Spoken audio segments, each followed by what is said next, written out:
A father's not supposed to have favorites among his children, but, but Eleanor. I used to say to Jenny, you know, Eleanor's a strange child. Jenny would always respond, what? You expect the children of Karl Marx to be normal? Eleanor was the youngest, but the brightest. Imagine, a revolutionary at age 8. That's how old she was in 1863. Poland was in rebellion against Russian rule, and Tussie wrote a letter. That's what we called it, Tussie. She wrote a letter to Engels about those brave little fellows in Poland. Yeah, that's what she called them. At age 9, she wrote a letter to America, advice to President Lincoln, telling him how to win the war against the Confederacy. Also, she smoked and drank wine. But she was still a child. She would sit and dress her dolls while sipping a glass of wine. She played me in chess, and when she was 10, I could not easily defeat her. At 15, she suddenly became furious against the law about observing the Lord's Day. No activity on Sunday was permitted. So she organized the Sunday evenings for the people at St. Martin's Hall, brought musicians there to play Handel and Mozart and Beethoven. The hall was packed, 2,000 people. Yeah, it was illegal, but no one was arrested. A lesson, if you're going to break the law, do it with 2,000 people and Mozart. I used to read Shakespeare and Aeschylus and Dante aloud to she and her sisters. Eleanor loved it. Her room was like a Shakespeare museum. She memorized Romeo and Juliet and insisted that I read over and over those lines of Romeo when he sees Juliet for the first time. The brightness of her cheeks would shame those stars as daylight doth a lamp.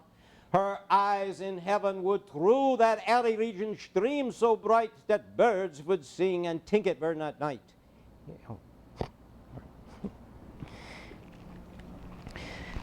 Tussie was not easy to live with. Oh, no. Do you know how embarrassing it is to have a child that finds flaws with your reasoning? She would argue with me about my writings.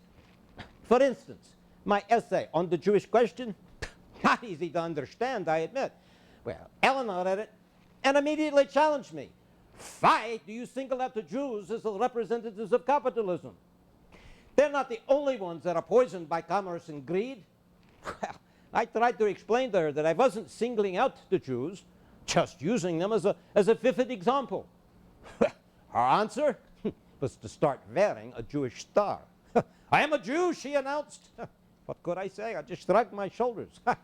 That's a very Jewish gesture, Eleanor said.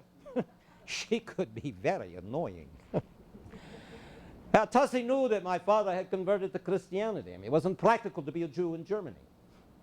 Is it ever practical to be a Jew anywhere? He had me baptized at age 8, and this fact intrigued Eleanor.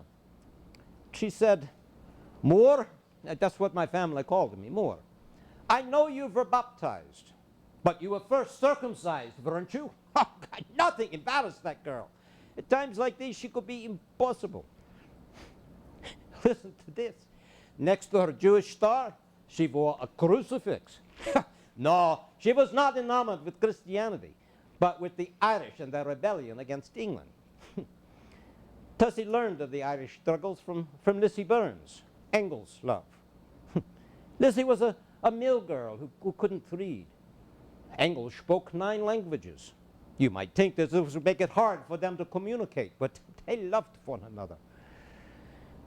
Lizzie was active in the Irish movement. Tussie would visit her, and the two of them would sit on the floor and drink wine together and sing Irish songs until they fell asleep. And there was that terrible night.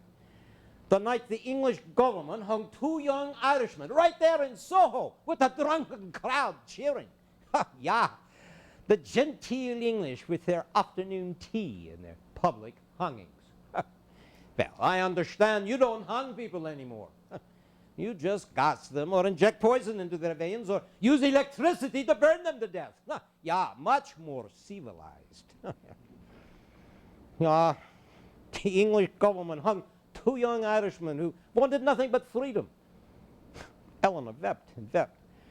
I would say to her, Tussie, you do not need to get involved so soon in the horrors of the world. You're just 15. That's just the point, Moore. I'm not 13, I'm not 14. I am 15. Yeah, she was 15, and she became infatuated with every handsome, dashing man that came to our flat. I could draw a list. For the rest of her life, she was creative in politics and idiotic in love.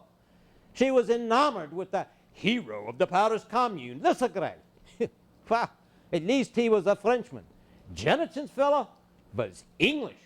And English men are like English food. Need I say more?